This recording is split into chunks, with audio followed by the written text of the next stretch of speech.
शाहनवाज़ असां ईंदड़ वेंदड़ असां घर खाली ॾिसी शाहनवाज़ मूंखे ज़्यादती कया ऐं मूंखे धमकियूं बि ॾिए पियो, मां तोखे मारींदमि ऐं कंहिंखे ॿुधाए बि तोखे पंहिंजो पीउ मां बि मारींदो। लाड़काणे में नारी सां मुबैना जिनसी ॾाढाई करण जे इल्ज़ाम हेठि पुलिस स्टेट एजेंसी मालिक खे गिरफ़्तार करे वरितो आहे। बैतल माल कॉलोनी वासिण 14 वरनि जी नीगरी गुलनाज़ धी गुलाम मोहम्मद शेख दड़े थाणे ते पहुची इल्ज़ाम हणंदे चयो आहे त संदसी बिरादरी जे शाहनवाज़ शेख घर में दाख़िल थी खेसि जिनसी ॾाढाई जो निशानो बणायो आहे। मुतासिर नीगरी जे वालिद गुलाम मोहम्मद शेख इल्ज़ाम हणंदे वधीक चयो आहे त 4 ॾींहं अॻु हू पंहिंजे धीउ खे घर में छॾे माइटनि जे शादी में सखर विया, जंहिंखां पोइ संदसी बिरादरी जे शाहनवाज़ शेख धीउ खे घर में अकेलो ॾिसी साणसि जिनसी ॾाढाई कई आहे। नीगरी गुलनाज़ ऐं संदसि वालिद जे फ़रियाद ते पुलिस इल्ज़ाम हेठि आयल जवाबदार शाहनवाज़ शेख खे गिरफ़्तार करे वरितो।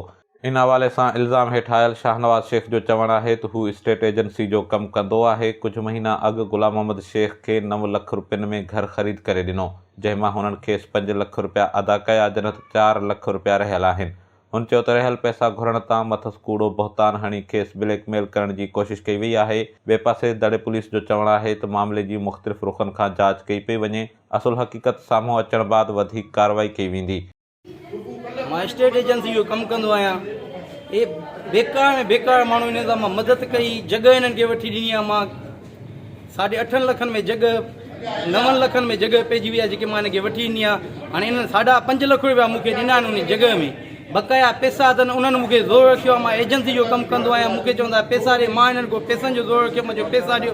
इन्हनि मुंहिंजो नाक बिना जॻह उहा वठी ॾिनी आहे इन्हनि खे। मां वठी ॾिनी आहे 9 लखनि में वठी, 8.5 लखनि में 50,000 असांजी कमीशन जेकी स्टेट जी थींदी आहे उहा मां ॾिनी आहे इन्हनि खे।